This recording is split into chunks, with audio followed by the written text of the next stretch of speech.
Hola, muy buenos días, compañeros de Fuerza Rosa en todo el país. Gracias por el tiempo que nos están destinando para esta conversación. Eh, Más que platicar en una conferencia, lo que quisiera en esta ocasión es ver con ustedes en el arranque del 2024 qué es lo que tenemos en la agenda de pendientes en relación al tema importantísimo que nos hace concurrir el día de hoy, que es el proceso político electoral del 2024. Eh, la conversación la llevaré conforme la agenda que sí le están viendo ellos la agenda, la presentación.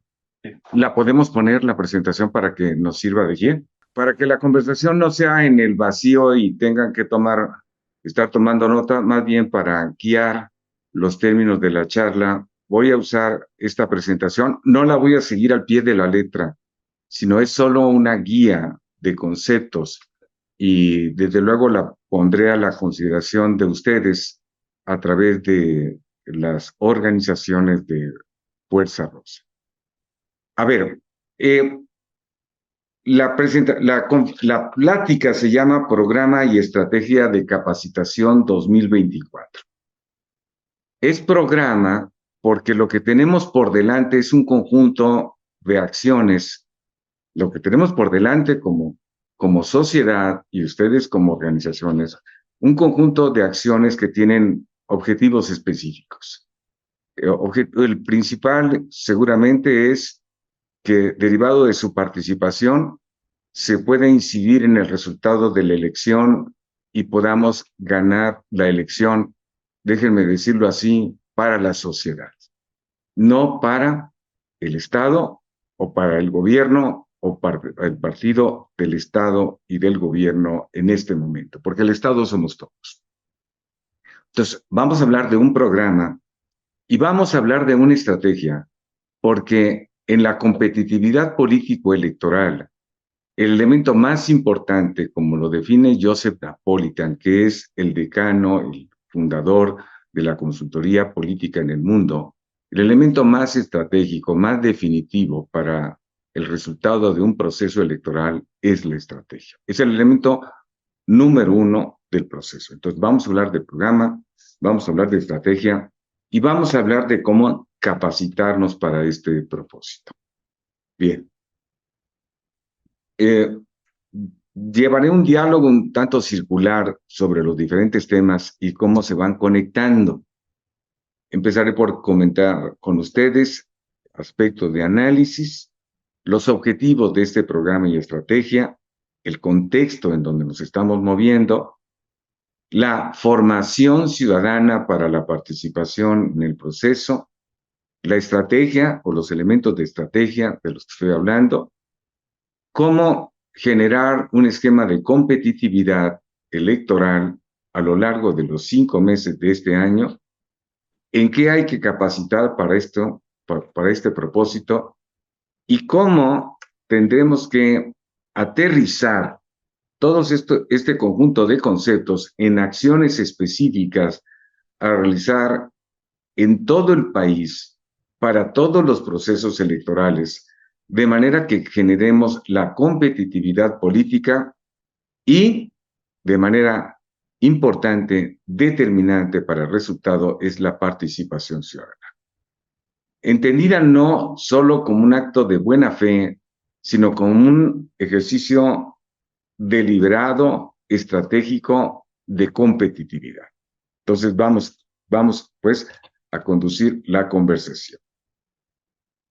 El Instituto de Política y Gobernanza fue creado y gran parte de ustedes ya han escuchado esta conversación o parte de esta conversación en sesiones previas, en la idea de poder complementar el trabajo de los partidos políticos por la debilidad estructural que en el mundo de hoy tienen los partidos políticos.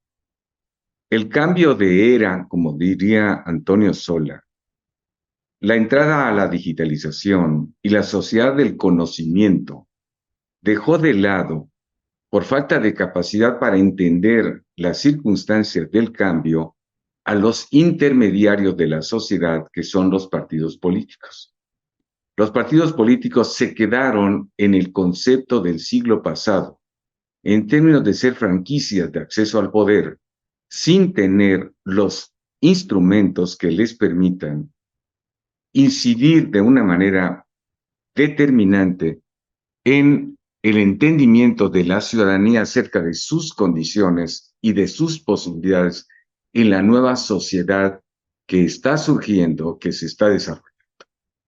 Ante ese hecho real que provocó el hartazgo del 2018 y la incapacidad de los partidos para entender qué es lo que había fallado y que los colocó en la situación de debilidad competitiva del 2018, fue que creamos el Instituto de Política y Gobernanza para hacer las tareas que los partidos no están ejecutando y hacerlo desde la sociedad, porque nosotros somos sociedad, igual que ustedes, Fuerza Rosa, igual, somos lo mismo, ciudadanos comunes y corrientes. Tal vez el diferenciador es que quienes estamos de este lado en el Instituto de Política y Gobernanza, pues traemos entre 50 y 10 años más o menos de experiencia en el tema político electoral. Entonces, hay técnica. Sí, gran parte de los que forman parte del Instituto de Política y Gobernanza son los fundadores, inspiradores, conductores de las reformas que empezaron con la creación del IFE en 1990 y que a lo largo de los años fueron construyendo las nuevas instituciones electorales del país, tanto el IFE en principio, luego su evolución en el INE, el marco jurídico electoral, los tribunales, los tribunales electorales, los OPLES en todo el país. O sea, todo este conjunto de instituciones, marcos jurídicos y procesos en los que nos hemos visto envueltos a lo largo de los últimos 32 años, dado que el IFE fue creado en 1990 y en 1989 se hicieron las reformas constitucionales que permitieron esta transición democrática que llevó antes de 10 años. El IFE se funda en el 90 y en el 2000 el PRI pierde la presidencia de la República. O sea, hay una irrupción ya en ese momento de la participación ciudadana buscando nuevas condiciones de participación de la sociedad. Entonces, un grupo de 50 expertos, diríamos así, fundadores de esas instituciones, participan en lo que es el Instituto de Política y Gobernanza. Hay múltiples especialidades y en lo que estamos es en el entendimiento de este cambio estructural de la política y la gobernanza en el país, porque todo está cambiando. Sí, y no voy a hacer esta conferencia del cambio, deberíamos tener una sesión para hablar de todos estos conjuntos de cambios, pero a ver, estamos inmersos en el cambio. Compartimos objetivos con todos ustedes, somos sociedad. No hay duda que la elección se puede ganar, pero el resultado se construye. Se basa en estrategias, en operación y en comunicación. No es resultado de espontaneísmo, o sea, no es resultado de actos de voluntad o de buena fe. La elección se va a ganar si somos capaces de entender a la ciudadanía. Sí, y ahí, de ese lado, es de donde están ustedes. Porque todo el ejercicio político hasta este momento está centrado en los partidos y la ciudadanía es absolutamente marginal de acuerdo con el marco jurídico existente. Todo es, digamos, centripartidos y la ciudadanía solo está siendo considerada en el marco jurídico actual para que se presente el día de la elección, cruce una boleta con unos símbolos partidistas y unos nombres que en la mayor parte de los casos no conoce. Sí.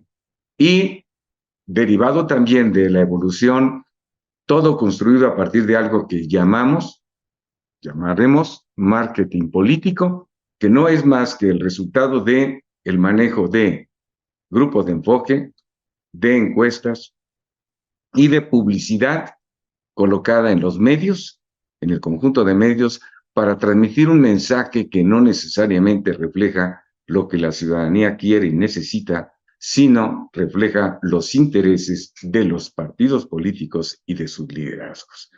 Eso genera la ruptura que estamos viendo y la debilidad de los partidos. Hay una disfuncionalidad entre lo que la sociedad quiere y lo que los partidos, a partir de este entendimiento, ofrecen.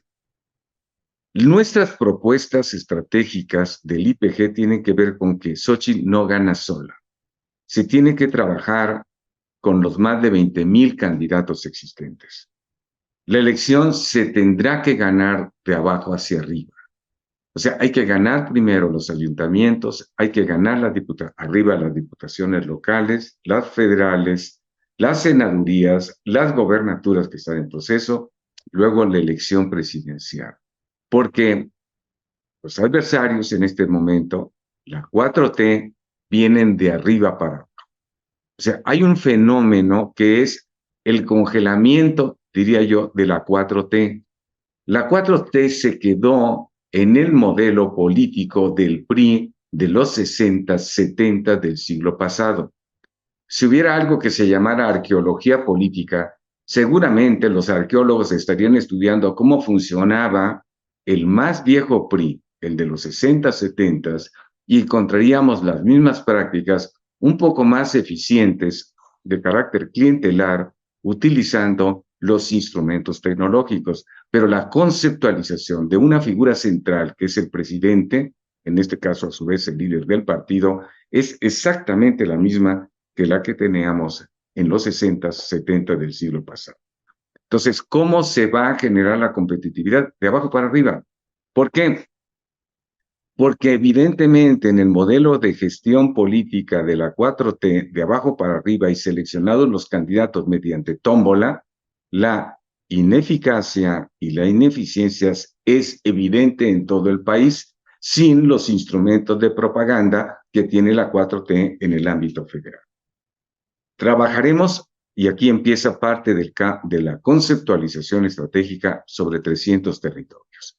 ¿Por qué? Porque coordinar 20,000 campañas, perdón, 20,000 candidaturas en 20,000 campañas es prácticamente imposible. Entonces, la propuesta del instituto para trabajar junto con ustedes, Fuerza Rosa, es trabajemos 300 territorios. 300 territorios que son más o menos homogéneos, así están definidos por ley, que son los distritos electorales federales. Y articulemos en los distritos electorales federales las candidaturas a las diferentes posiciones, desde las regidurías.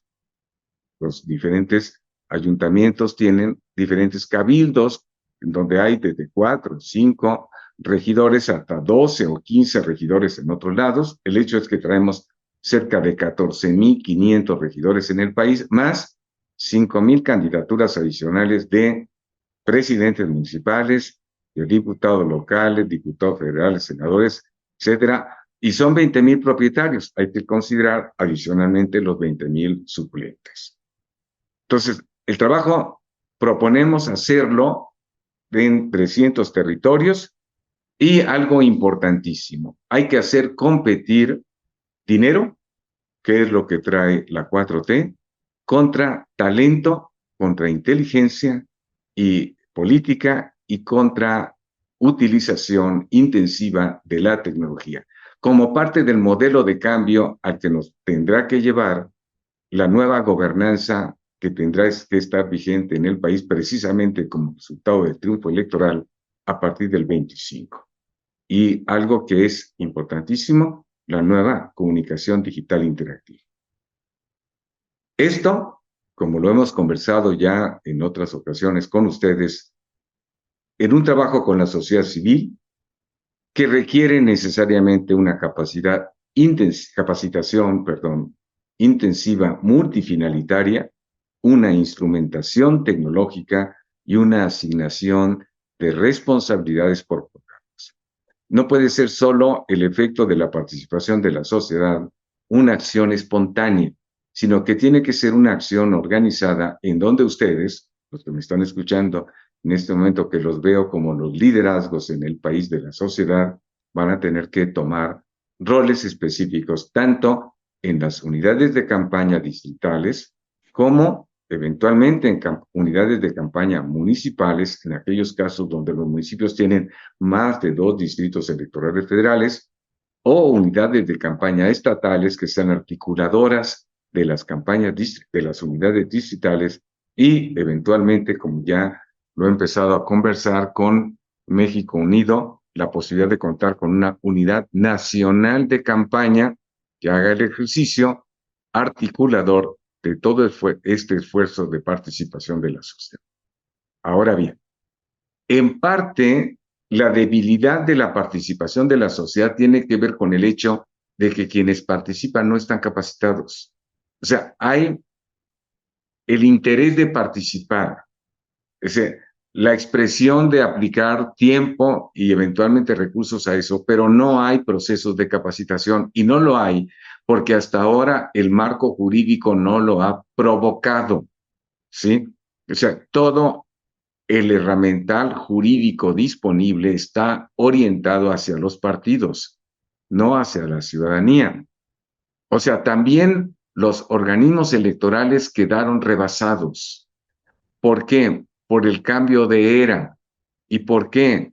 Porque a partir del cambio tecnológico, los ciudadanos quedamos empoderados. Y eso no tiene más allá de 15 años, entre 15 y 20 años. De manera que todo lo que está sucediendo en este momento es totalmente nuevo. Y este empoderamiento de la sociedad está irrumpiendo para de manera disruptiva modificar las condiciones del trabajo, más que del trabajo, de la participación política.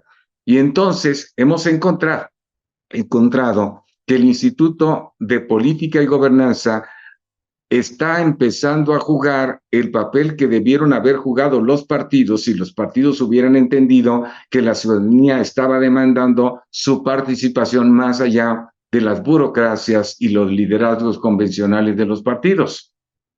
Los liderazgos, burocracias convencionales, ¿sí?, tienen a los partidos como estructuras de intermediación, como franquicias de acceso al poder y, diría, secuestrado el acceso al poder. Ese secuestro del acceso al poder lleva a que la ciudadanía, como nosotros, comunes y corrientes, no tenemos los canales para tener la participación, pero tampoco tenemos los instrumentos. Entonces, esto que ahora estamos conversando es parte de un profundo cambio que está irrumpiendo en la sociedad. Además de eso, viene el trabajo con los candidatos. Pero curiosamente, a pesar de que los candidatos vienen de los partidos entran a las campañas prácticamente sin ninguna preparación, porque los partidos tampoco forman a sus cuadros. O sea, no forman ciudadanos, no forman cuadros, no forman dirigentes, no forman candidatos y no forman gobiernos. Entonces, las prerrogativas que originalmente estaban destinadas a apoyar los procesos evolutivos de los partidos se quedaron en gasto burocrático o se quedaron en compra de publicidad y distribución de esta publicidad para conectar con una ciudadanía que, por definición en el modelo actual, se supone pasiva, receptiva y sin ningún grado de actividad, cuando es en el mundo de hoy exactamente lo contrario. Si hoy algo estamos viviendo, es por primera ocasión en la historia de la humanidad una ciudadanía que vive y participa en tiempo real y que demanda hoy ya no solo una democracia política participativa en tiempo real, sino una gobernanza nueva más allá de los marcos ideológicos convencionales en donde se repartían las tareas entre el gobierno, izquierda, y la sociedad, derecha. Hoy es exactamente lo contrario.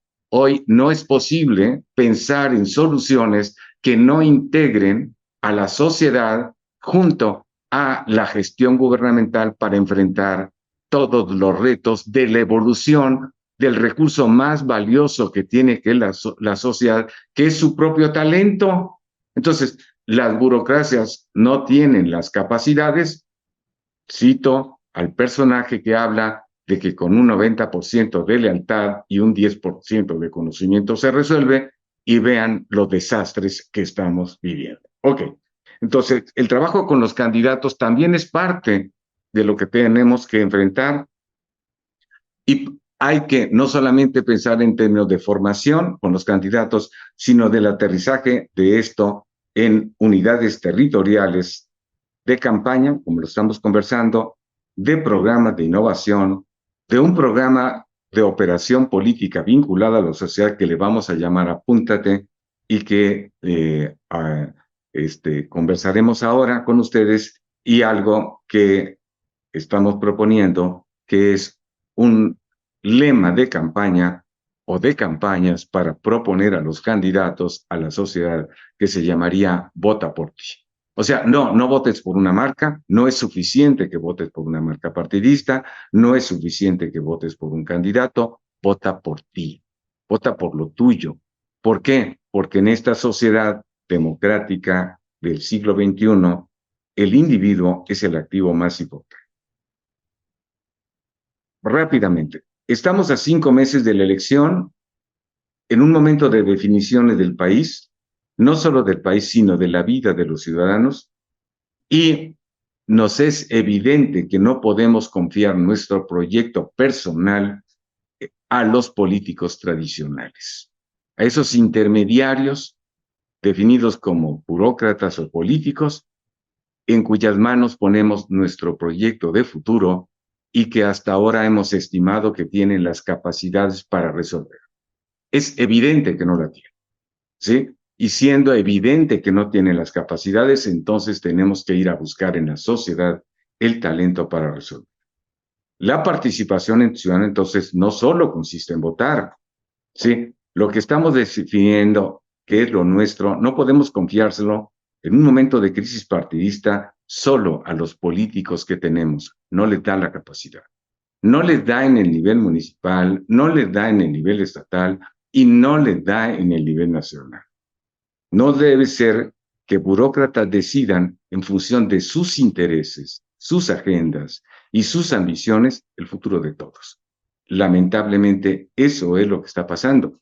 Cuando nosotros revisamos la composición de las candidaturas, nos damos cuenta que prácticamente ningún candidato tiene proyecto, ningún candidato tiene agenda, ningún candidato se preparó para la responsabilidad. Cuidado, porque también de la sociedad civil nos están pidiendo participar en campañas, en elecciones, y tampoco tenemos la capacidad, Entonces, aquí hay un reto muy grande de reflexión de fondo. ¿Qué ventajas? No tenemos políticos porque no los hemos formado. Esa es una de las deudas grandes que tienen los partidos con la sociedad. Al no haberse abierto a la participación de la sociedad, no formaron ciudadanía, no desarrollaron cuadros, no construyeron liderazgos, no prepararon candidatos, y luego entonces lo que tenemos es un reciclamiento de los mismos nombres con las mismas capacidades limitadas, sin una propuesta de futuro. Ok, la 4T aprovecha para esta elección un conjunto de capacidades que están disponibles en el marco jurídico, extendiéndolas hasta donde les sirven, y tienen un modelo basado de su competitividad en una autocracia, un pensamiento único con unidad de mando, una verticalidad en la construcción y coordinación de las campañas, una vocería nacional en la mañanera, un mensaje único que replican todos, una estrategia de permanencia en el poder y el uso de todos los recursos públicos. O sea, es una regresión en el tiempo a los 60, 70 del siglo pasado, decía, con el modelo de partido casi único y en donde no hay que rendirle cuentas a la sociedad. O sí, en la mañanera, pero más que información, lo que ahí tenemos es propaganda. Del otro lado, lo que tenemos es la pluralidad, una enorme riqueza de talentos, una diversidad de procesos, pero una falta de articulación, que es lo que tenemos que abordar en este programa y estrategia del 2024. Y tenemos que explicar todo esto a la sociedad organizada de acuerdo con el esquema electoral por secciones, por municipios, por distritos locales, distritos federales, territorios estatales, tanto para la elección del senador como la del presidente. Para ganar necesitaremos estrategia, conocimiento de precisión de los ciudadanos. ¿Sí? Ustedes me han escuchado a mí en algunas intervenciones comentar que cuando hicimos el IFE, ¿sí? que surgió a partir del mandato de ley de ir a visitar a todos los ciudadanos en sus domicilios para levantar primero el catálogo general de electores y luego el padrón electoral con el cual elaboramos las credenciales del elector y fuimos y las entregamos vivienda por vivienda, y cuando nos firmaban de recibido, eso daba entrada a lo que llamamos el listado nominal, que es lo que se pone en la casilla para votar. Entonces, y no hace mucho, bueno, sí hace ya 30 años, entonces, el recorrido de campo a aproximadamente entre 22 y 23 millones de hogares en el país para levantar aproximadamente 40,000 registros, 40 millones de registros. Lo tuvimos que hacer con tecnología pues del siglo pasado. Íbamos a hacer el recorrido, levantábamos en papel las solicitudes de incorporación al padrón, luego lo llevábamos a un centro de cómputo donde capturábamos y las cintas las trasladábamos, decíamos, en protocolo ADO, que era suban las cintas al ADO y tráiganselos a la Ciudad de México porque todavía no había transmisión de datos por teléfono. Y en la Ciudad de México instalamos un enorme centro de cómputo, el más grande de México en aquel momento, el Quantum, es un edificio que está en el periférico, y compramos 8 supercomputadoras, las más modernas de la IBM. No las compramos, sino rentamos, fue parte del outsourcing. El primer ejercicio de outsourcing a nivel nacional, con 8 supercomputadoras, cada una con 500 megas de capacidad, y en total logramos juntar 4 gigas, y con 4 gigas procesamos los aproximadamente 40 millones de registros del listado nominal. El mundo cambió. Hoy la capacidad de cómputo es infinita, ¿sí? Es infinita. Sí, puedo usar procesadores en cualquier parte del mundo, porque hoy apareció el Internet, la transmisión de datos por teléfono y por diferentes medios existe, ¿sí? Y por lo tanto, eso hoy nos da acceso a la posibilidad de conocer individualmente los datos e intereses de cada uno de los 100 millones de ciudadanos. Entonces, eso es lo que nos lleva a un cambio conceptual de fondo en la vinculación con la ciudadanía.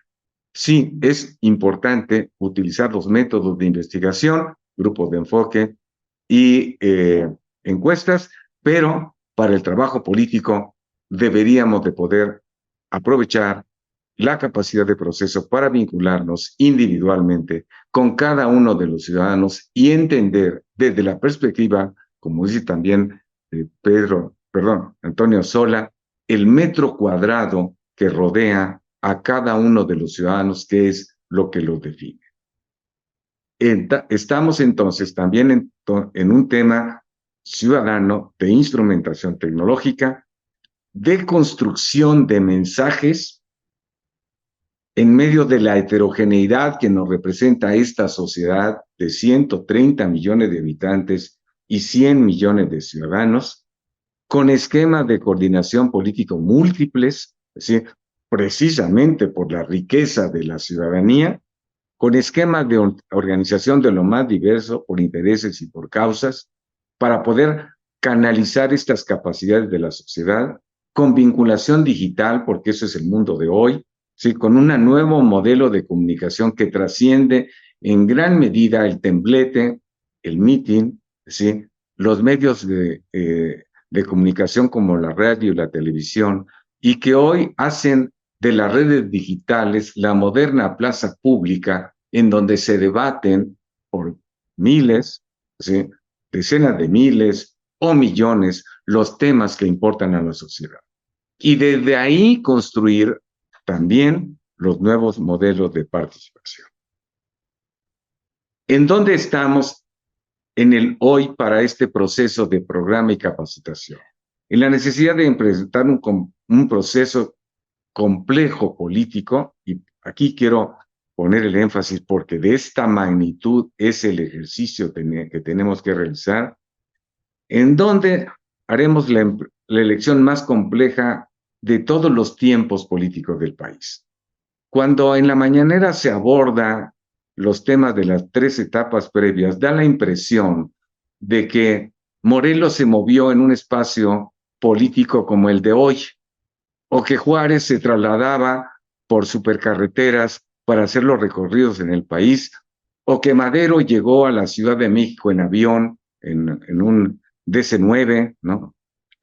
La última generación, y que desde aquí operaban en el país. Eso no es cierto, ¿sí? El país de hoy no tiene nada que ver con ese país que nos narran en las mañaneras. Este es un país integrado, vinculado al mundo, intervenido por diferentes tipos de intereses globales y por lo tanto con la necesidad de aprovechar las características y condiciones de la presencia en la globalidad. Entonces, vamos a la elección más compleja de todos los tiempos, en donde es evidente que la 4T se quiere quedar en el poder, haciendo uso de todos los recursos públicos de forma legal o de forma ilegal. Es evidente que estamos compitiendo en una elección de Estado, ¿sí? En donde no hay en el menor rubor para utilizar los siervos de la nación que se pagan con recursos públicos en tareas partidistas. No hay ningún rubor. No hay ningún rubor en utilizar los programas sociales con un modelo clientelar. No hay ningún rubor, etc. No hay tampoco ningún rubor para permitir la intromisión de la delincuencia en los procesos electorales. Sí, es evidente que la delincuencia está interviniendo ya, y nos lo muestran las elecciones del 21, para sacar de la contienda a candidatos, para intervenir en las estructuras partidistas. Ahí está. ¿Sí? Y sobre eso ni se habla ni se actúa. Hay necesidad de ganar elecciones en el Ejecutivo Federal en los ejecutivos y legislativo federal, y ejecutivos y legislativos locales. Eso no es nada sencillo. Es una trama muy compleja, ¿no? Y hay que organizarse para eso, y yo diría en gran medida desde la sociedad, porque los partidos hoy no tienen capacidades para hacerlo. Se quedaron muy cortos ante la magnitud de una sociedad que irrumpe y demanda participaciones. Hay que meter esta participación demandante y empoderada que hoy tenemos. Y además, en la propia complejidad de este proceso de 20,000 candidaturas, cambios en el Ejecutivo Federal, en el Legislativo Federal y en los locales, encontramos a 3 partidos con agendas diferentes, con ADN diferentes, con evoluciones diferentes, que van a tener que coordinarse en el territorio para actuar de manera organizada. En el frente de la 4T no hace falta prepararse para coordinar, porque todos van a actuar al unísono como el más viejo PRI. ¿Sí? Van a actuar mandatados desde Palacio Nacional. ¿Sí? En cambio, en una sociedad rica y compleja como la que están aspirando a representar los 3 partidos, PRI, PAN y PRD, va a haber una enorme heterogeneidad de pensamientos. Exactamente de eso se trata en la democracia, de aprovecharlas para desde ahí construir la sociedad participativa democrática del siglo XXI. Tenemos que ensayar cómo organizamos eso. Subir a las 20,000 candidaturas que también vienen de todos los orígenes, que son urbanas, que son rurales, que son con doctorados, con maestrías, con licenciaturas, con preparatoria, con secundaria y uno que otro candidato solo con primaria. Sí, eso tenemos que ponerlo en la mesa. Y tenemos en cada una de las secciones entre 5 y 6 elecciones concurrentes, ¿sí? 5 donde no hay gobernador, perdón, 6 donde hay gobernadores, 5 donde no se van a elegir gobernadores. Además, hoy con el tema de acciones afirmativas, como el tema de género, que nos lleva a tener mitad y mitad. Luego, ante la crisis del mundo de hoy, no solamente de partidos, sino de gobiernos, la necesidad de un conjunto de reformas sobre las cuales hay que trabajar. Reformas que tienen que ver con los grandes temas de actualización del país para el siglo XXI. Y eso se ha quedado totalmente rezagado. Sí, no hay duda que necesitamos reformar el Poder Judicial. Pues eso no hay duda. Lo que pasa es que no podemos traer jueces de tómbola. ¿Sí? O sea, reformar para bien o para mal. Para ir adelante o para ir para atrás. Porque quisieron reformar la salud y ya ven el desastre que hay. O sea, y así sucesivamente. Entonces, hay que contar con una agenda de reformas para proponer en esta nueva sociedad digital. Y lo más importante, una agenda para el desarrollo ciudadano, de manera que resolvamos el atorón que llevó al cambio. ¿Cuál fue el atorón que llevó al cambio? Que evidentemente el modelo previo al de la 4T tenía atorada la movilidad social. ¿Sí?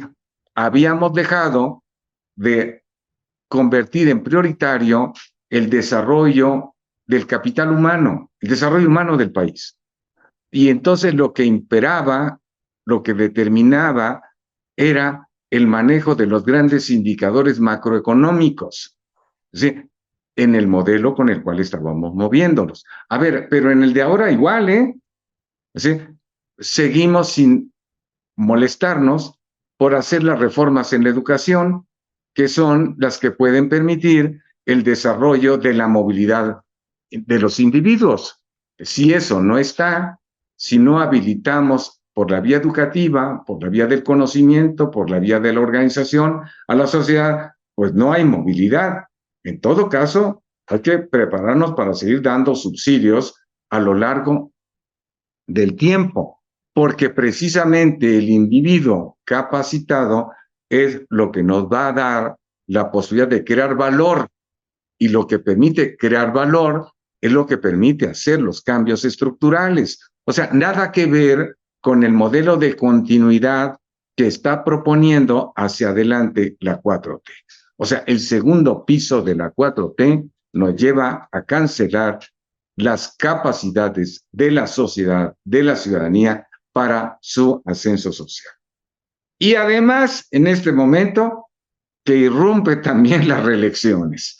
O sea, cuando vamos de abajo para arriba en los procesos electorales, nos encontramos que ya hay quienes se van a sentar en la mesa como candidatos, pero que en realidad están gobernando. ¿Sí? Y eso es a nivel municipal, a nivel de distritos locales, a nivel de distritos federales e incluso a nivel de senadurías. Todavía gobernaturas no, pero hasta a nivel de senadurías sí. Entonces vamos a tener una complejidad adicional. Y luego, candidatos sin formación para esta complejidad y competitividad que les estoy comentando.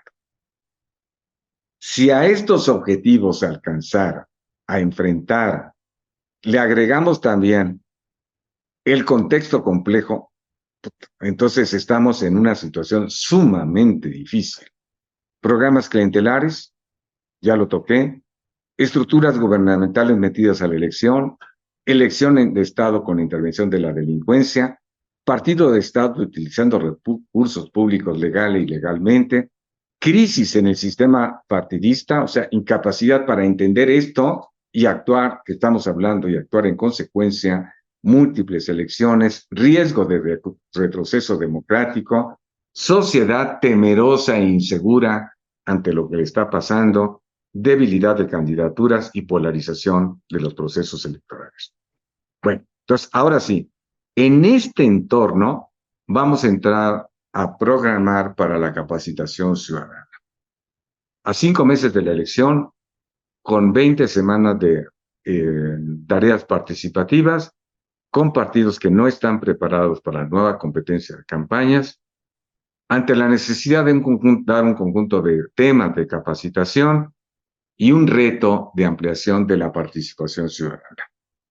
Bien, a ver, vayamos pensando en que la participación ciudadana no se va a agotar el 2 de junio. Estamos entrando en una nueva era de participación de los ciudadanos. La propuesta en este momento del Instituto de Política y Gobernanza es hacia una continuidad. De aquí al 2 de junio, focalizados en el resultado de la elección con una irrupción ciudadana de múltiples dimensiones, que ya le hemos empezado a hablar, y que va a llevarnos a un resultado de la elección. A partir del 3 de junio, tenemos que empezar a pensar en la integración de los gobiernos y deberíamos de pedirle a los candidatos desde la ciudadanía que quienes formen parte de sus gobiernos, los que ganen, tengan una capacidad certificada. No es posible, no debe ser, que quienes están en el ámbito de la seguridad pública sean el chofer, el guarura, la escolta, el compadre. No, es un tema de alta complejidad. No es posible que quienes hagan promoción económica sean empresarios grandes o empresarios medianos que no entienden el entorno en el cual se mueven los microempresarios, que tampoco son emprendedores y que no entienden cómo moverse hacia lo que es la creación de valor desde un enjambre de escasos recursos. No es posible que quienes estén en el ámbito de la salud no tengan la formación en salud pública y por lo tanto también convoquen al médico de la familia para que este sea el que se haga cargo del tema de la salud. O no es posible que traigamos como secretarios de educación o como responsables de educación a personas que a lo mejor ni maestros han sido en su vida, pero que son el articulador político con el sindicato o con los sindicatos.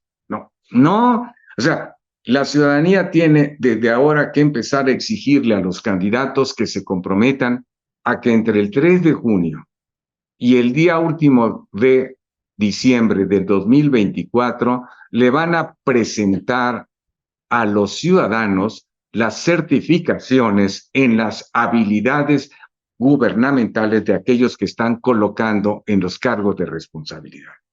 Fuera, o sea, no podemos ofrecerle como solución de gobernanza a la ciudadanía 90% de lealtad y 10% de conocimiento. Ofrezcamos 100% de conocimiento y habilidades certificadas. Ese es el cambio. ¿Sí? El cambio va por ahí. Que el que vaya a hacerse cargo de la hacienda pública tenga una certificación. Que el que se vaya a hacer cargo de la atención de los programas de pobreza no sea aquel que es el área de elecciones del partido en el poder. No, ¿sí? Porque el tema de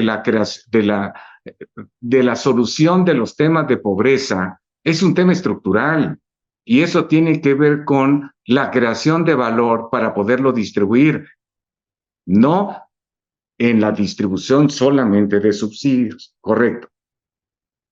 Entonces, bueno, y decía, del 3 de junio al día último de diciembre. Y luego la ciudadanía también participando entre el 1 de diciembre, de enero del 2025 y el día último de diciembre del 2026, 2 años de ejercicio de gobierno.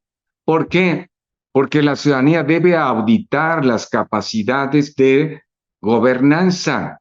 ¿Por qué? Porque la ciudadanía puede participar en las actividades de gobierno. Gobernanza es la vinculación entre gobierno convencional y ciudadanía participando. Ese es el mundo de hoy. La gobernanza es lo de hoy. ¿Por qué? Porque no vamos a poder resolver pobreza, no vamos a poder resolver seguridad pública, no vamos a poder resolver educación si no modificamos los modelos históricos que venimos arrastrando desde el siglo pasado.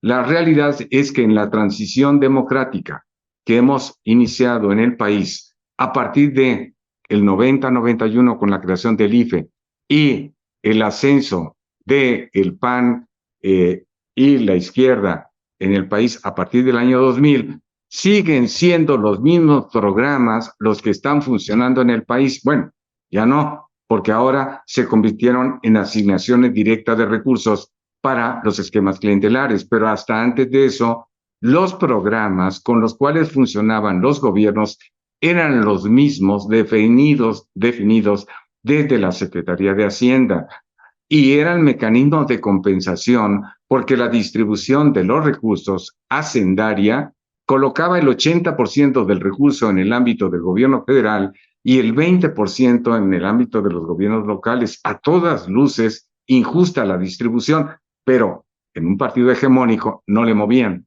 ¿sí? No le movían. Y entonces, ¿qué es lo que se hacía para compensar un poco? Programas federales con participación local. Y entonces traíamos como 50, 60 o 70 programas de ese tipo. Eso tiene que cambiar, porque cada región es diferente y porque cada región tiene sus propios recursos y capacidades para evolucionar. Entonces, esa gobernanza es en lo que tenemos que formar a la ciudadanía para que pueda continuar actuando después del proceso electoral que termina el 2 de junio, del proceso de integración de gobiernos que termina en diciembre del 24, para que haga el seguimiento entre el 25 y el 26 y entonces la ciudadanía se prepare con conocimiento para participar en un nuevo modelo político ya en la elección del 27. ¿En eso tenemos que capacitar? Sí, pues en eso tenemos que capacitar. No voy a agotar el tema, esto simplemente lo pongo porque quiero que ustedes sepan que existe, ya lo había hablado en otros momentos.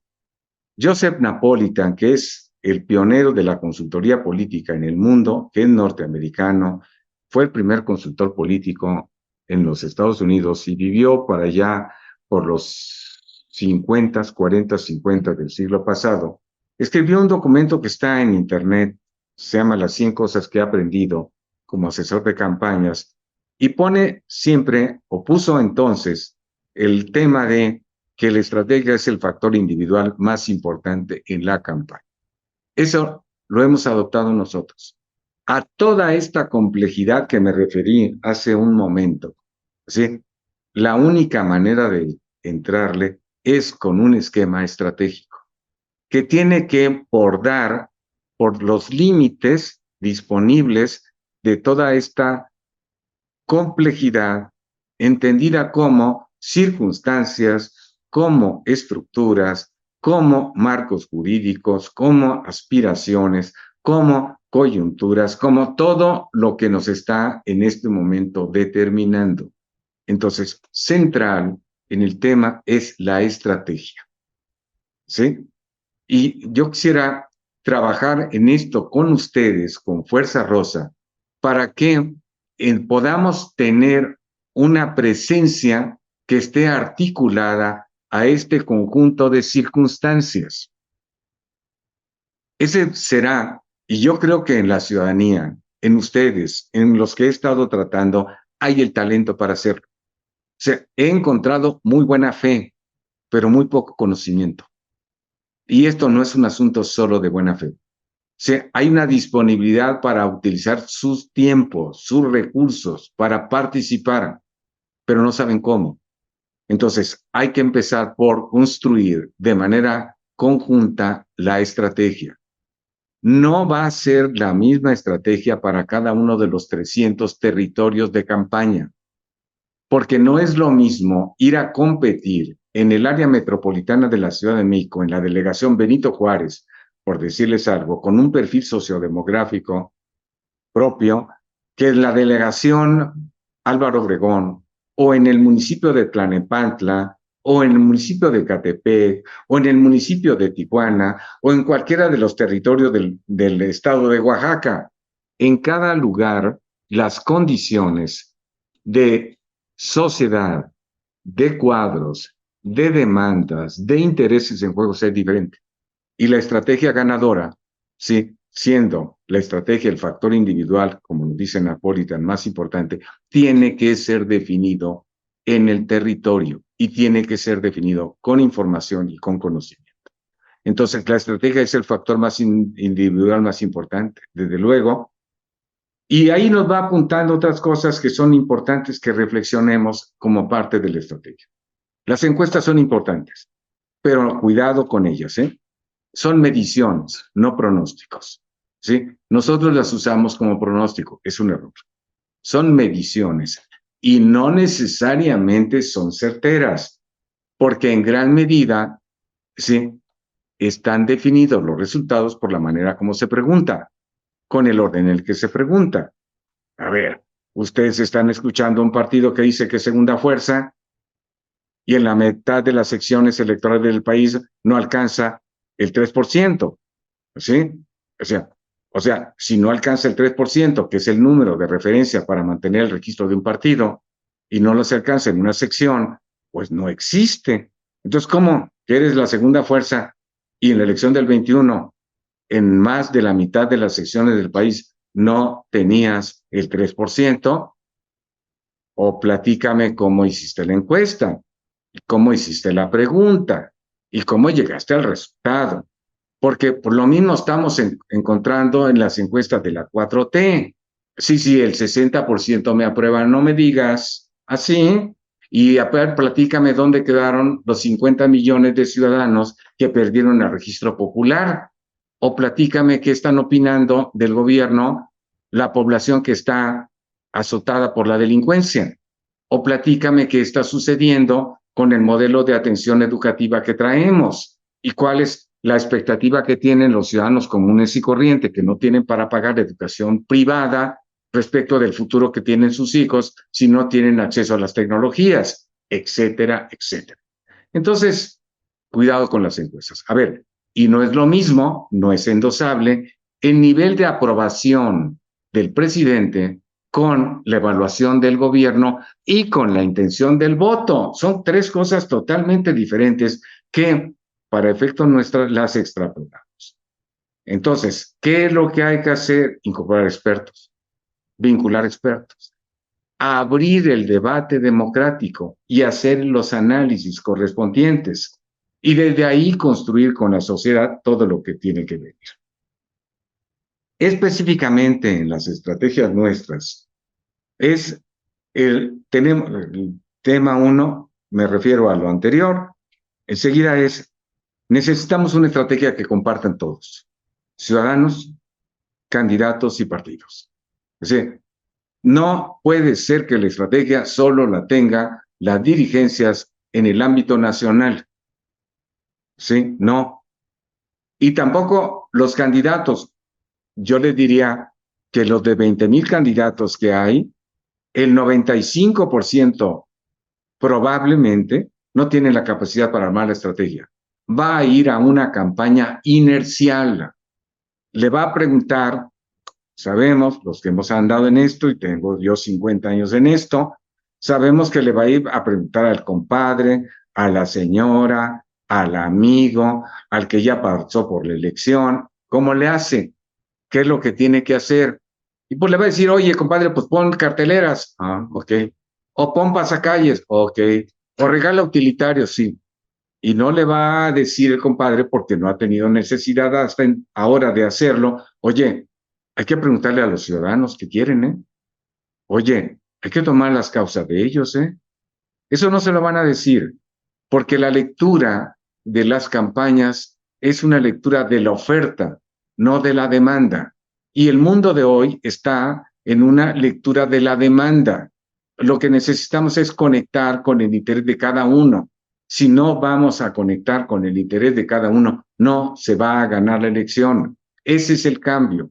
Cuando salimos al templete a hablar de lo de nosotros, la gente se va. Es decir, esa es la experiencia.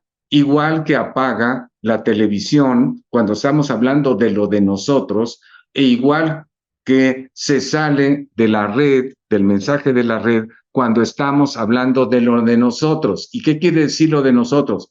Del mensaje del gobernante, del mensaje del partido o del mensaje del candidato desvinculado de la sociedad. Hacia adelante, ¿cómo es la estrategia que compartan todos? De abajo para arriba, como está ahí. ¿Y qué más? Identificando las causas. ¿Cuáles son ellas? A ver, evidentemente no es la misma causa la de una mujer que es jefe de familia, ¿sí? Que trabaja en el mercado formal o en el mercado informal y que tiene que hacerse responsable de sus hijos, de una mujer que es ama de casa. Tiene nada que ver una cosa con la otra. Las dos son del género femenino, sí. Probablemente una y otra coinciden en cuanto al interés de los hijos, sí, pero las condiciones en las que enfrentan la realidad son totalmente diferentes. Tenemos que hablar de eso. Hace unos días tuve una conversación con el presidente municipal de uno de los municipios de la conurbación, sí, uno de los grandes, y le decía, oye, ¿tú tienes guarderías? Y dice, sí, tengo 20. Y le digo, oye, en tu municipio deberías de tener unas 400, ¿eh? Sí, pero no hay dinero para eso, por eso. Entonces, a ver, el que no haya dinero para eso en el ayuntamiento no quiere decir que el Estado no tenga los recursos. El Estado como el todo, ¿no? El gobierno del Estado de México. Lo que necesitamos es una redistribución del recurso. ¿Por qué? Porque mientras que ya saben quién ustedes tiene dinero para gastarse 1 millón de millones en el tren, y 20,000 millones en un aeropuerto y 25,000 millones en una refinería, etcétera. Aquí tú no tienes dinero para darle la protección social que requieren las familias. Y como eso no está en la prioridad de ya sabes quién, pues entonces para eso no hay dinero. Tampoco hay dinero para el alumbrado público y tampoco hay dinero para la recolección de basura y tampoco hay dinero para lo que no es prioritario para ya saben quién. No, pues eso no puede seguir siendo. Ese es el cambio. Y es un cambio en un ejercicio participativo con la sociedad. Eso implica reforma constitucional, desde luego, es cambiarla. La ley de coordinación fiscal en los términos actuales viene de 1974, o sea, tiene 50 años. 50 años en donde en efecto teníamos un régimen presidencial jerárquico, autoritario. Está bien, es lo que había. Y en ese régimen presidencial se hizo la distribución, era López Portillo el presidente, se hizo la distribución de los recursos. Y de ahí para acá, el PRI no le movió. ¿Y por qué no le movió? Porque no se quería enfrentar con Hacienda, porque era el presidente.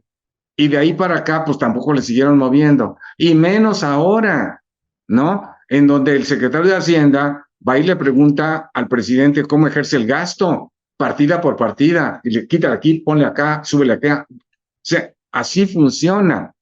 El cambio es exactamente al contrario.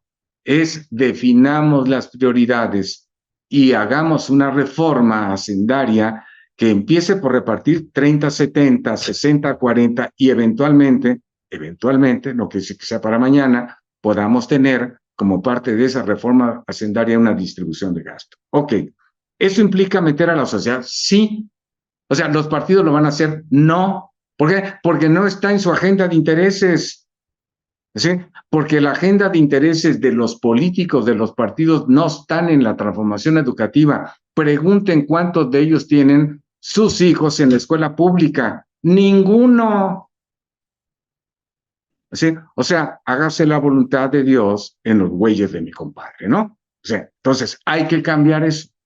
Solo se va a poder hacer con la incursión de la ciudadanía. Bueno, voy a apresurar esto porque si no nos vamos a ir por encima de la hora y media que me definieron. Articulando capacidad de partidos, candidatos y social se puede. Hay que llegar a un conocimiento de precisión. Hay que capacitar para un modelo compartido de política y gobernanza. Hay que hacerlo en el territorio y hay que enfocarnos a causas y compromisos.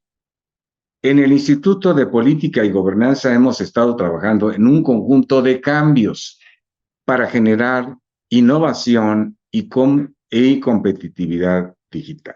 No voy a entrar a todo esto porque implicaría una sesión y una capacitación específica en las innovaciones para la competitividad.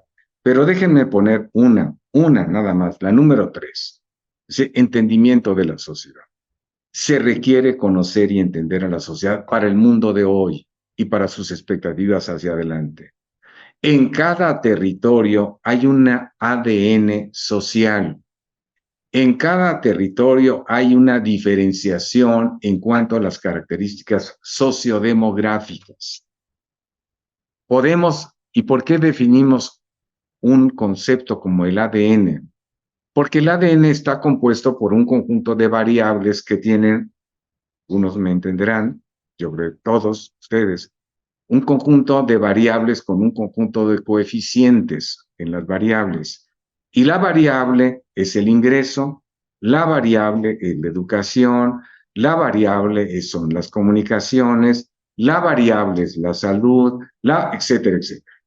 Entonces, hay un ADN sociodemográfico que es posible vincularlo con cada sección electoral de las 70,000 secciones. Y con ese perfil sociodemográfico, las personas votamos más o menos con la misma tendencia.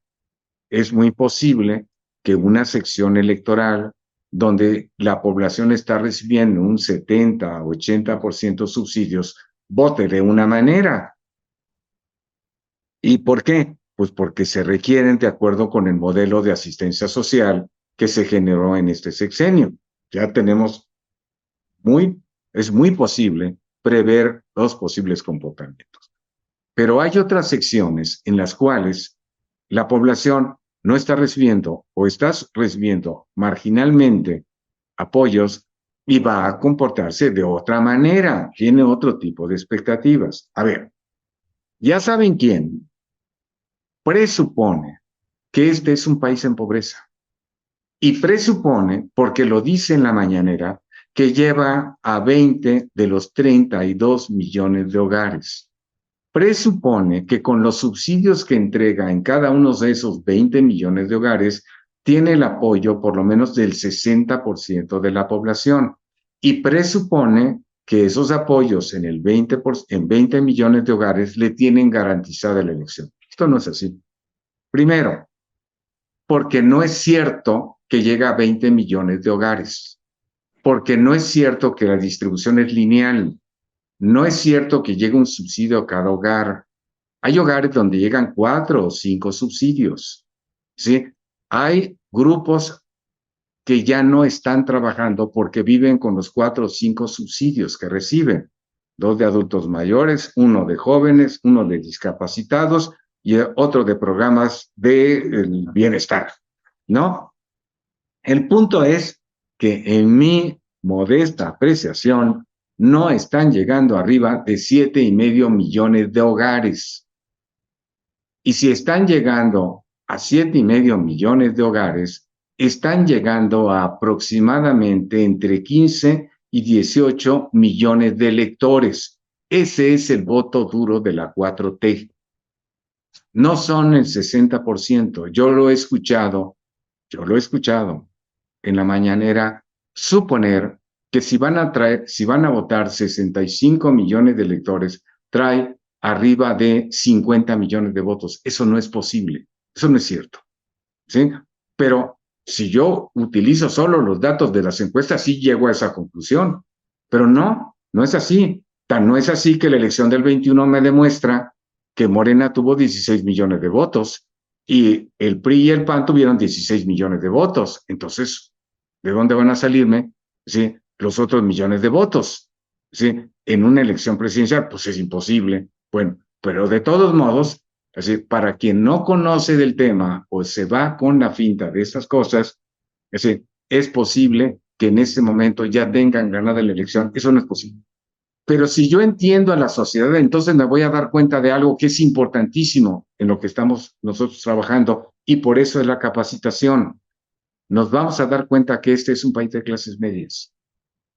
que aproximadamente 2/3 partes de la población está en la clase media y que aún grupos que pudiéramos pensar que están en pobreza baja se definen a sí mismos como clase media baja. ¿Por qué? Porque tienen la expectativa del ascenso social, porque lo que tenemos que ofrecerles es la movilidad social basada en el desarrollo de sus capacidades, no la asistencia social al infinito.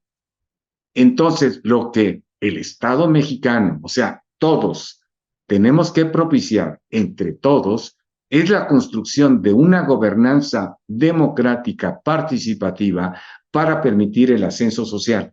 Sí, pero para eso hay que prepararse. No es un asunto espontáneo. Andando como ando en este tema, el día de ayer alguien se me acercó para decirme, para entregarme un video que subió a la red una joven de 25 o 26 años que quiere ser presidenta municipal. Yo me reí y le dije, y que según esto, en el video decía que venía de la ciudadanía, esa era su carta de presentación. Y le dije, está bien, es válido, pero ¿me puedes decir en qué estás preparada para gobernar una presidencia municipal? Se me quedó viendo como, o sea que hay que prepararse. Y le dije, pues sí, ¿no? Pues sí, o sea, alguien te ha preparado, tú ya te preparaste, estudiaste algo que tenga que ver con esto, has iniciado una carrera política, estás vinculada con algún segmento de la sociedad, estás en condiciones de dirigir a alguien, con él, estás conectando con el talento del municipio donde estás, y hagan de cuenta que yo le estaba hablando en una lengua totalmente diferente. O sea, me veía como, o sea, que hay que hacer todo eso. Pues sí, ¿no? ¿O no? No, no, es que no hace falta. Creo que sí hace falta, ¿no? Pero es el tamaño de las distorsiones en las que hemos caído, ¿sí? O sea, porque soy ciudadana, quiero ser presidenta, ándale. O sea, vas a entrar igual que los de la tómbola. Finalmente es lo mismo. Estamos cambiando la tómbola por un ejercicio voluntarista. No, así no es, ¿no? En fin, un conjunto de innovaciones que no me voy a detener en esta conversación, pero que forman parte de lo que podremos ir haciendo junto con ustedes en Fuerza Rosa para hacer la competitividad. Ahora, si ustedes van, como muchos lo van a hacer, a participar en las unidades de campaña para apoyar la competitividad territorial, ahí sí ya les damos estos elementos para que ustedes revisen si los candidatos y los procesos de campaña están considerando estos elementos, ¿sí? Ahí sí, y ya nos vamos metiendo en un conjunto de detalles. Hasta ahora hemos hablado en estas 4 sesiones que llevamos previas de formación de candidatos, de estrategia de campaña, ya Ignacio Madrazo les habló un poco de esto, de información, ya Juan Manuel Herrero. O sea, vamos metiéndonos poco a poco a todos estos intríngulis de la complejidad que representan los procesos políticos. Nosotros encantados de poder colaborar con ustedes porque esta es la nueva vertiente política del país. Ahora voy a hablar ya del aterrizaje después de la capacitación a las campañas.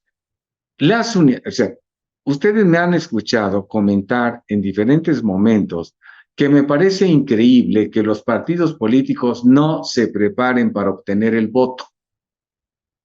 Y eso, o sea, lo cual es un absoluto contrasentido, tiene que ver con la evolución de los partidos en México. El PRI en el poder no necesitaba, sí, ganar elecciones. El PRI en el poder legitimaba decisiones del régimen.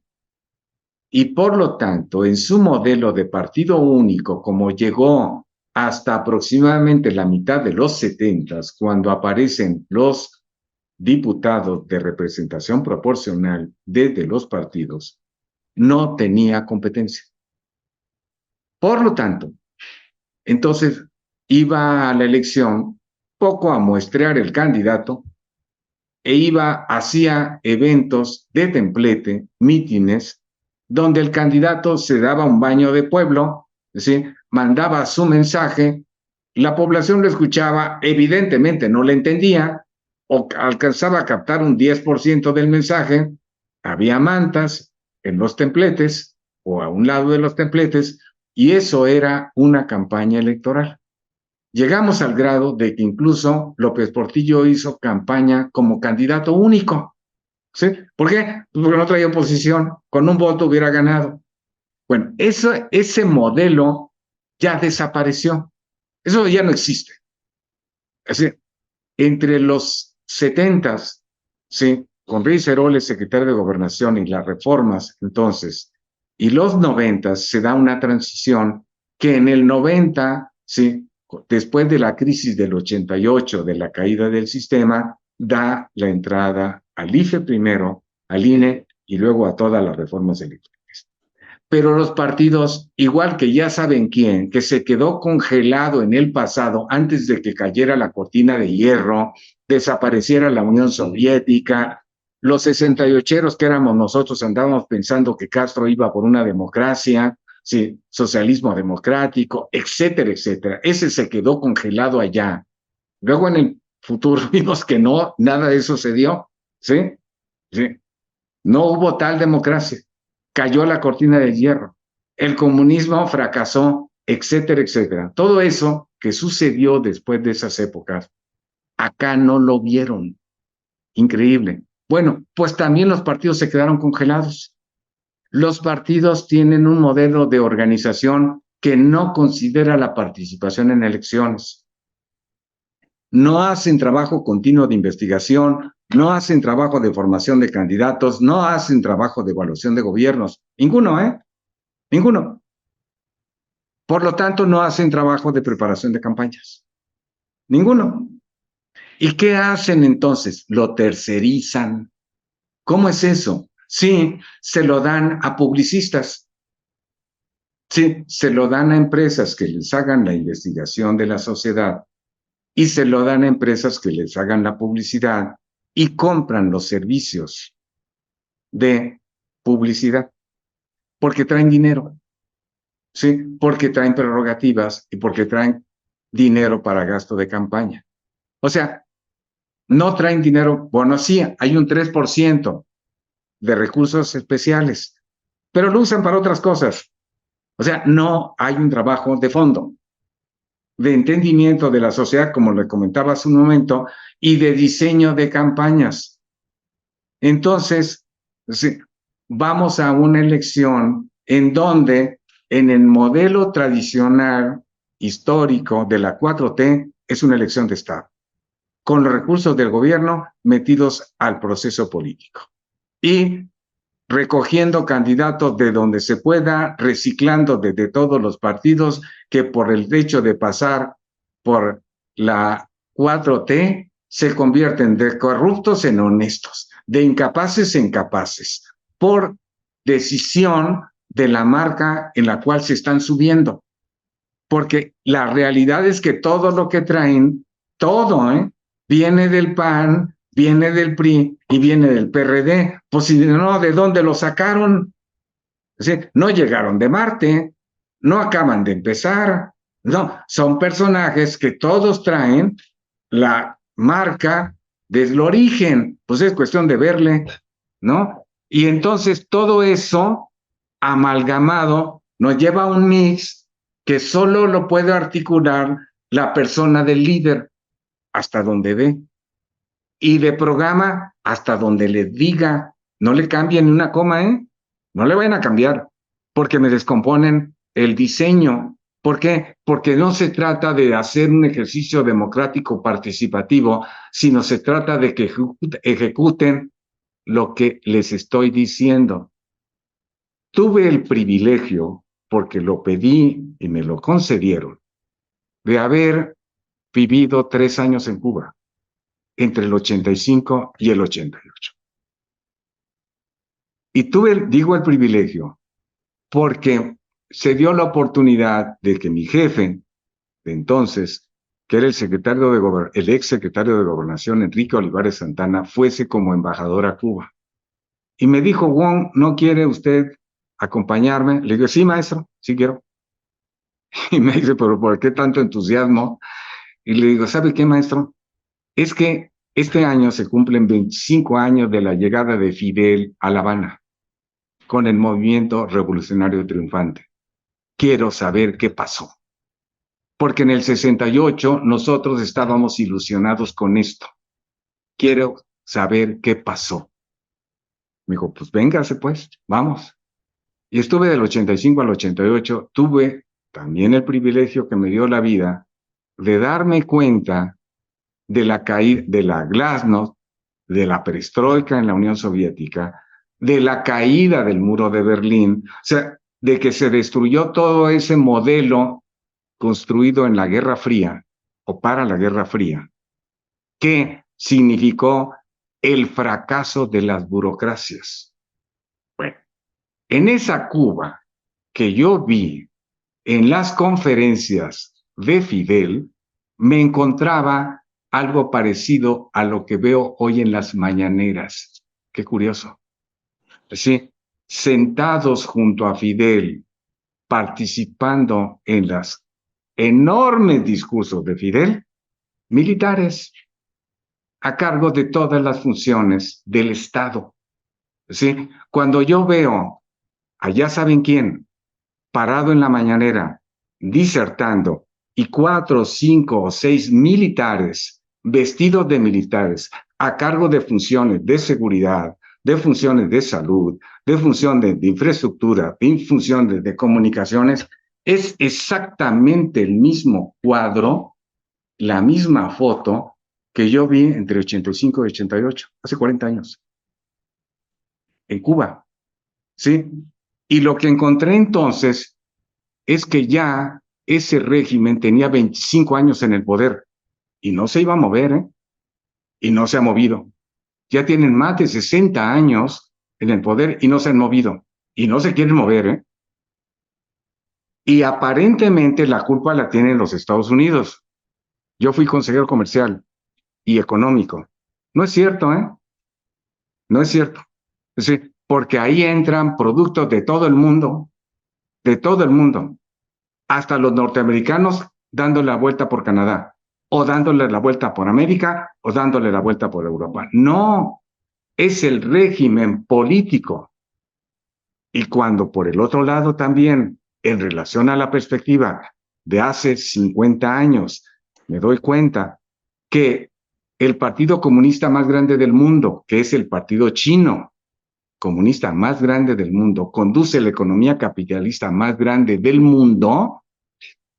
En ese modelo, todo el discurso ideológico os quedó afuera.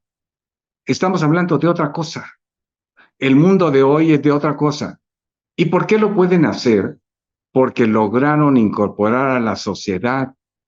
Sí, tienen un régimen autoritario en China, pero la sociedad participa, está involucrada, construye valor y distribuye valor. Por eso es que pueden sacar a 300 millones de los 1,200 de la pobreza extrema. Bueno, nosotros solo tenemos 30 millones. Carajo, se puede, pero no es un asunto de repartir subsidios. No, no es por ahí, ¿eh? Así no es el tema. Entonces, las unidades, regreso al tema de campaña, las unidades de campaña, estas que tenemos que definir porque los partidos no la tienen, nos tienen que ayudar en toda esta lista de 13 temas que aparecen del lado izquierdo, desde estrategia hasta participación y evaluación, y un conjunto de instrumentos que generen la competitividad que no traen los partidos. Ahora, también algo que hemos aprendido es el hecho de que los partidos tienen un muy buen negocio con las prerrogativas. Los dueños de los partidos, díganme ustedes si al dueño del partido A alguien le va a dar 500 millones de pesos al año para que juegue a la política. Pues no, pero los tiene y puede inventar lo que se le pegue la gana para aplicar 500 millones o 300 millones o 400 millones. Entonces, el ejercicio de la gobernanza no está en la agenda de prioridades de los partidos, pero sí de los ciudadanos. ¿Sí? Repito, porque ellos sí tienen sus hijos, estas burocracias, en las escuelas particulares. Ellos sí tienen seguro médico, ¿eh? Ellos sí tienen. Ninguno de ellos va al ISSSTE. Y eventualmente, si tienen una urgencia, van y se atienden en la farmacia del ahorro con el doctor Simi.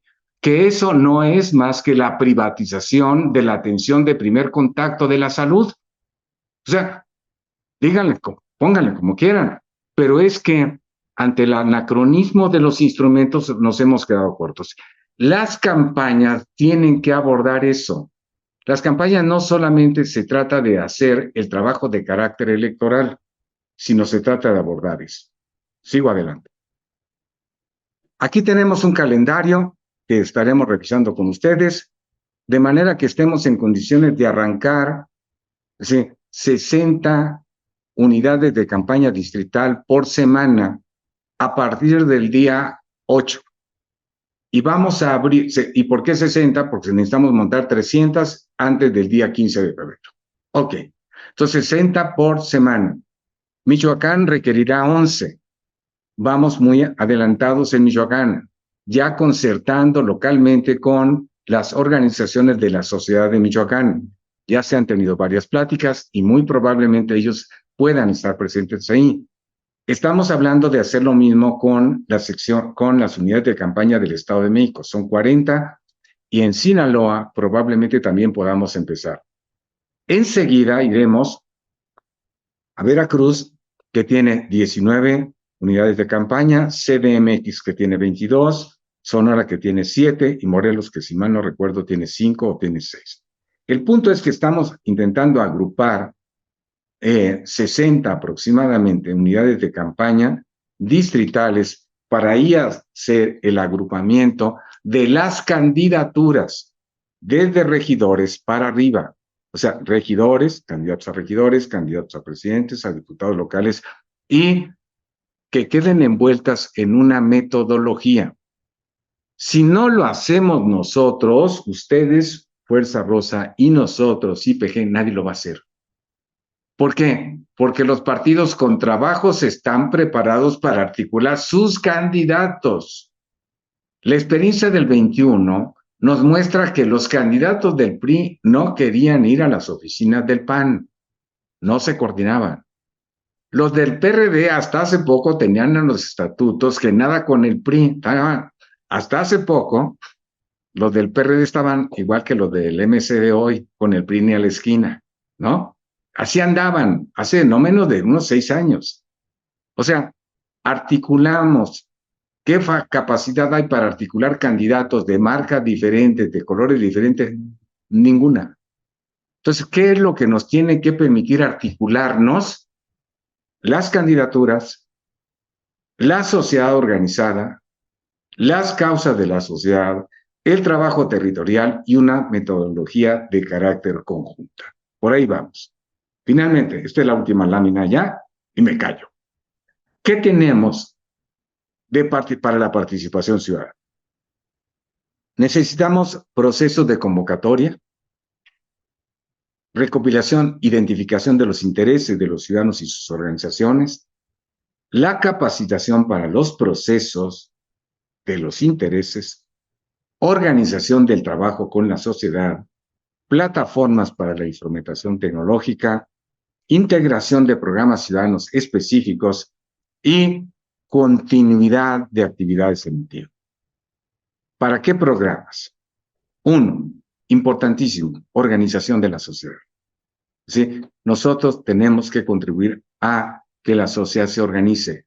De hecho, la sociedad está organizada para múltiples temas que no tienen que ver con la política y el gobierno.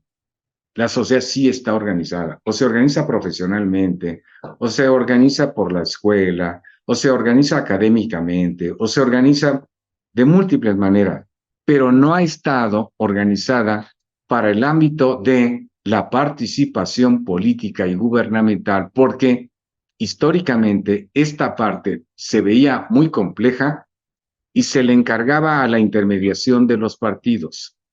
Hoy, en esta sociedad empoderada digitalmente, eso va a cambiar, está cambiando y va a cambiar muy rápidamente en la medida que vengan acelerados exponencialmente otro conjunto de cambios.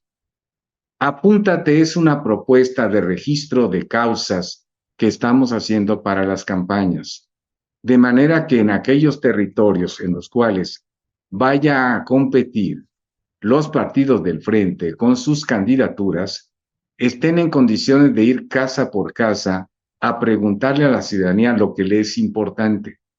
Eso se puede. Es decir, Juan Manuel Herrero, que está en México Unido y que participa en esto, y su servidor, que anduvimos en la fundación del IFE, sabemos que con aproximadamente 40,000 personas podíamos recorrer en un mes, ¿sí?, todas las viviendas del país para levantar el registro del padrón electoral, regresar y entregar la credencial de elector y elaborar los instrumentos que hoy sustentan al IFE, que permitieron en el tiempo hacer de la credencial de elector, porque fue un trabajo que se hizo casa por casa, de levantamiento de datos con la confiabilidad plena de la sociedad, convertirla de hecho en una credencial de identidad poblacional. Eso es hoy de facto la credencial de elector. Entonces, ¿de qué se trata para adelante? De que el ciudadano se apunte para sus causas. ¿Por qué? Porque si tenemos identificada con precisión la causa de cada ciudadano, estaremos en condiciones de decirle, ahora, tu causa es mi causa, es mi objetivo. Vota por ti. No votes por el color, no votes por el personaje, vota por ti. Vota por ti porque de aquí para adelante vamos juntos. O sea, las soluciones las tenemos que hacer entre todos, movilizando el capital humano que es en la sociedad del conocimiento el recurso más valioso. ¿Qué otra cosa? Las comunidades de causa, porque muchas de los temas que abordemos van a tener que ser resueltos no solo por el gobierno, sino por la comunidad participativa, la comunidad ciudadana participativa por causa. Porque programas prioritarios, porque seguramente vamos a identificar muchas más cosas de las que hoy tenemos al alcance de visualizar, porque la riqueza de la sociedad es inconmensurable y eso tenemos que aprenderlo los que estemos metidos en los temas de política y gobernanza, porque eso a su vez va a modificar el proyecto de nación de un proyecto burocrático a un proyecto ciudadano participativo y porque eso es el estímulo para votar. El estímulo para votar no está siendo ya significativo hoy porque no estamos identificados con los políticos que encabezan los partidos y son los candidatos. Va a recuperarse cuando tu causa sea mi causa y tu participación sea mi participación. Esa es la evolución del tema ciudadano desde nuestra perspectiva y como Instituto de Política y Gobernanza estamos para ayudarlos. Regreso al tema de la plática. Programa y estrategia de capacitación para ganar. Muchas gracias por su aguante, por su confianza y estoy a sus órdenes.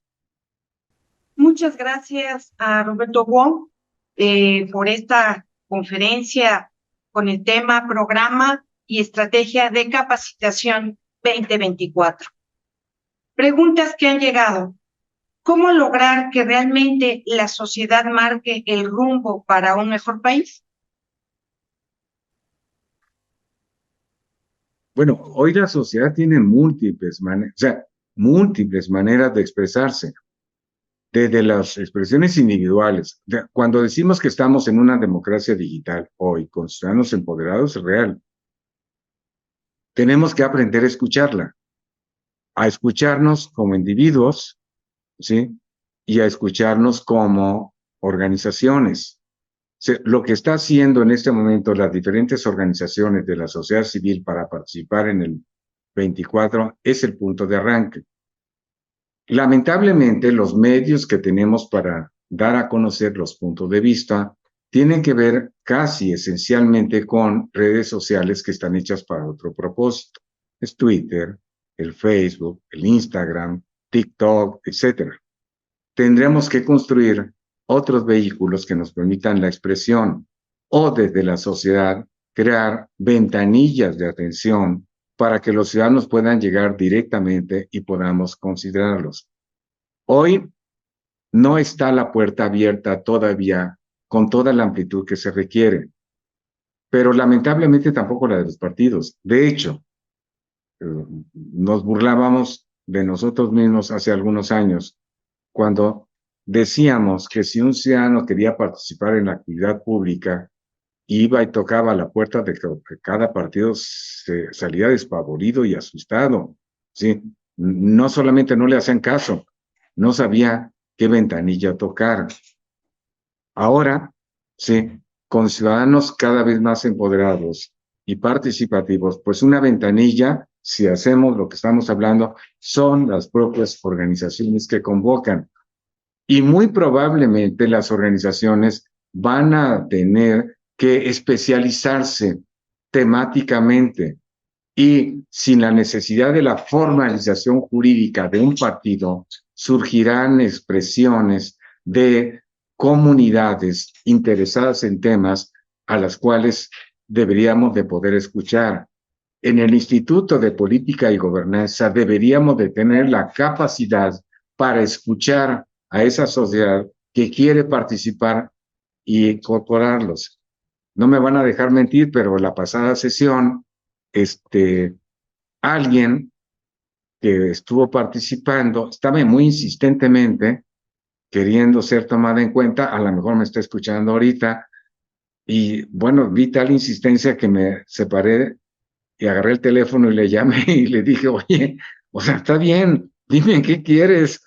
Y ya me di cuenta que es una persona de Yucatán con talento, en la que estoy en este momento en deuda, pero que lo que quiere es participar. Pues órale, ¿sí? Y así, pero no de uno por uno. Van a llegar decenas, centenas, miles o millones que quieren ser tomados en cuenta, pero que no han encontrado la puerta de entrada. Muchas gracias. Llegaron múltiples agradecimientos y satisfacción por esta conferencia. La consideran de gran valor y de gran interés.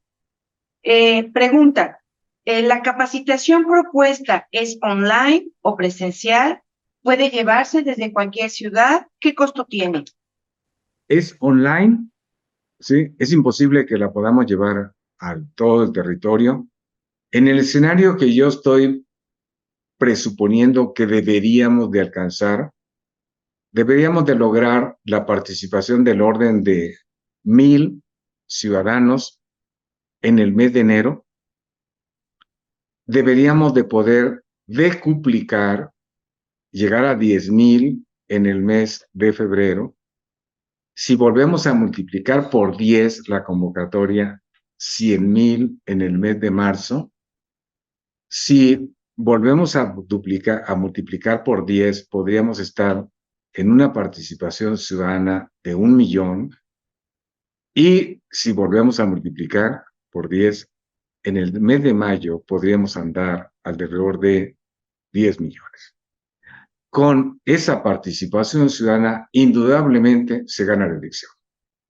Pero implica entonces un ejercicio de convocatoria y de participación en donde vamos seguramente a tener, dependiendo de los diferentes intereses, preparados para las diferentes tareas. Muchas gracias. Y en cuanto al costo, perdón, María Jesús, lo que ahorita estamos haciendo es pro bono, es decir, bajo costo del instituto, pero ya cuando entremos a ver especialidades, pues ya veremos instrumentos, tecnologías, plataformas, etcétera. Pero también, permíteme comentar algo. Cuando el día de ayer yo escuchaba a esta joven que me decía, oye, ingeniero, es que yo quiero ser presidenta municipal. Lo que yo le dije al final es, oye, ¿estás dispuesta a prepararte? Sí, pero no sé cómo. Ah, ok, entonces déjame que termine la elección y te empezamos a preparar para que tú para el 27 ya tengas una agenda desarrollada, un conjunto de capacidades y sepas cómo ganar tu elección. Sí, ese sería el objetivo del 27. Si tú te preparas en el periodo 25, mitad del 27, en el 27 ganas, pero tienes que ofertar. Ahorita no tienes nada que ofertar. Muchas gracias. Siguiente pregunta. En el contexto presentado el día de hoy, ¿qué acciones inmediatas podrá implementar Fuerza Rosa? Las acciones inmediatas va a ser aterrizar en las unidades de campaña. Eso es lo que necesitamos. Si los 250 o 300 o 400 que están en este momento, deberíamos de poderlos aterrizar en el territorio, en las unidades de campaña, para que participen ahí en algunas actividades necesarias que los partidos solos no van a hacer. Por ejemplo, entre ellos, si con trabajo se coordinan arriba a nivel de las presidencias de los comités nacionales, difícilmente se coordinan a nivel estatal. Traemos experiencias de que se andan sacando la lengua o los ojos en los estados, mucho menos a nivel municipal. Y si no marcan línea para que se coordinen estatal y municipalmente a nivel de los distritos, no se van a coordinar. Entonces, algo que tenemos que pensar es que Fuerza Rosa sea el aglutinante, ese articulador por voluntad ciudadana de que se pongan, para que se pongan de acuerdo. ¿Por qué? Porque a los que acaban afectando son a los ciudadanos. Ellos como quiera se reparten las posiciones y obtienen los sueldos. La sociedad es la que palidece ante el hecho de que entre ellos no se pongan de acuerdo. Y en estos frentes, el mayor riesgo es que cada quien se vaya por su lado, porque así no ganan, ¿eh? ¿Cómo integrarse entonces a esas unidades de campaña? La integración a las unidades de campaña se las vamos a dar aquí a través de las organizaciones nacionales. Espero que algo que vamos a iniciar la próxima semana con México Unido logre un resultado, que es la construcción de una unidad nacional de campaña. Y que esa unidad nacional de campaña canalice las capacidades del resto de las organizaciones de la sociedad para que pueda distribuirse la presencia en los territorios, por municipio, por distrito o por estado. Y convocados por las organizaciones nacionales de la sociedad civil, establezcamos los mecanismos de aterrizaje en estas unidades de campaña y ahí nosotros les demos los talleres complementarios para los roles que tienen que jugar en cada uno de los distritos, estados y a nivel nacional. Gracias. Siguiente pregunta. ¿Quién coordina la capacitación en Michoacán? La capacitación en Michoacán la estamos llevando desde la Ciudad de México. Ya existe en este momento una organización, un vocero, me están diciendo, o varios voceros en Michoacán. Déjenos poner este dato, tomamos nota de tú que lo estás pidiendo, para que te lo demos directamente, aun cuando necesitamos publicitar, María Jesús, publicitar a todos los participantes, quienes sean los enlaces y voceros en cada uno de los estados, de los que están participando hasta ahorita, ¿no? Y hacer la georreferenciación de quienes están participando, porque seguramente ustedes mismos van a ser el conducto para que el resto de las personas ciudadanas que se interesen puedan seguir participando. Tenemos que ir creando los mecanismos. Muchas gracias. Pregunta. ¿Por qué Quintana Roo no está en el listado de unidades de campaña?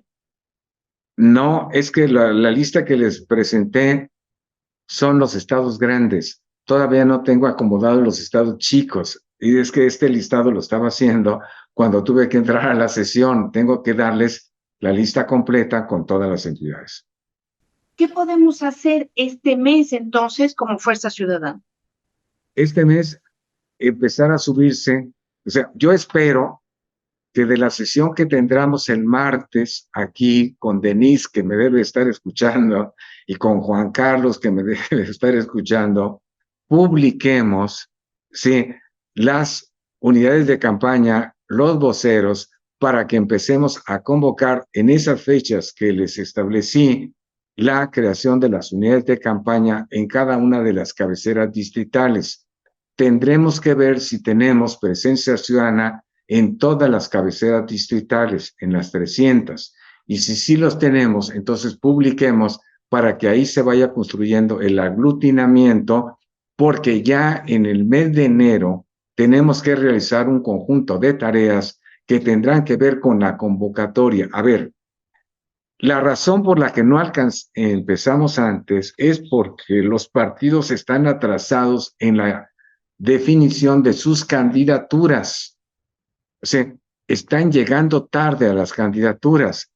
¿Y por qué lo hacen? Porque tienen la terrible definición estratégica, según ellos, de seleccionar los candidatos hasta el final para que no se lo roben unos con otros. Entonces andan seleccionando candidatos en la última semana disponible previa al registro. Entonces, de elecciones internas ni hablamos. De selección de candidatos transparentes ni hablamos. De buscar entre varias opciones ni hablamos. Es el puro dedazo. Sí, cuando hablamos de un proceso de regresión democrática, es que estamos llegando al dedazo en todos lados. Y vía el dedazo van a acabar seleccionando los candidatos según cómo hayan siglado los partidos a nivel federal o a nivel local y en los distintos tipos de elecciones. Nosotros, como IPG y como proceso de capacitación, y recomiendo a las organizaciones de la sociedad, no se metan a eso, porque van a entrar a chocar con los partidos, porque la franquicia partidista les permite decidir a quiénes y firmar ante los organismos electorales. Nosotros tenemos que arrancar de ahí para adelante con lo que hayan puesto. A partir de ahora, de la intervención ciudadana y de la necesidad que tienen los candidatos de tomar en cuenta la ciudadanía y las metodologías de las que estamos hablando para ganar. La gran oportunidad hoy es que los ciudadanos candidatos para ganar necesitan de los ciudadanos organizados para contactar con la ciudadanía. Esta es la gran oportunidad de este momento. Si los candidatos no acuden a la ciudadanía y no identifican con precisión las causas de los ciudadanos, no van a ganar, ¿sí? La elección de Estado va a pasar por arriba de los intereses de la sociedad, lo estamos viendo. Muchas gracias.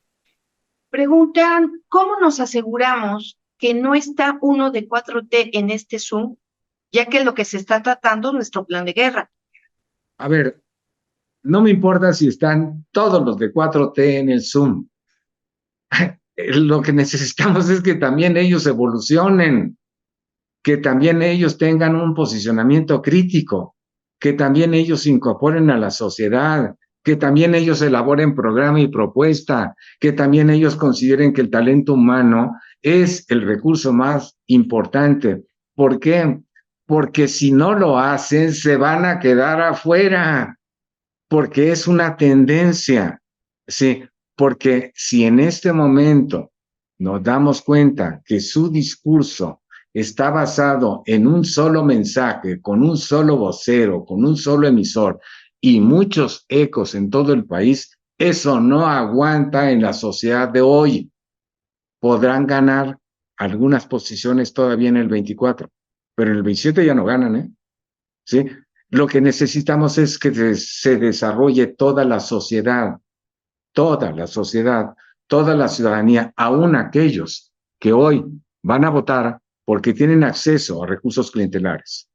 Aún esos también tienen que evolucionar. Muy bien, siguen los agradecimientos por la plática, el interés, el empaparse en estos espacios y foros de participación ciudadana. ¿Cómo podemos registrarnos para la capacitación? A ver, hasta ese momento, a ver, en realidad no estamos al día de hoy, haciendo un registro, porque hemos estado haciendo estas presentaciones, creo que en la plataforma de Zoom o en la plataforma de Meet, no sé en cuál de las plataformas. Bueno, A partir de la próxima, del día, de la segunda o tercera semana de enero, ya la conferencia se va a dar, estas de las que estoy describiendo, en una plataforma llamada LMS, que es Plataforma de Aprendizaje por Computadora. LMS quiere decir Learning Management System, o sea, sistemas de gestión de aprendizaje. Ahí sí se van a tener que registrar y muy probablemente los directorios que me los está dando hasta ahora Frente Unido, seguramente nos los va a dar también México Unido y otras más de las organizaciones de la sociedad civil, las vamos a poder estar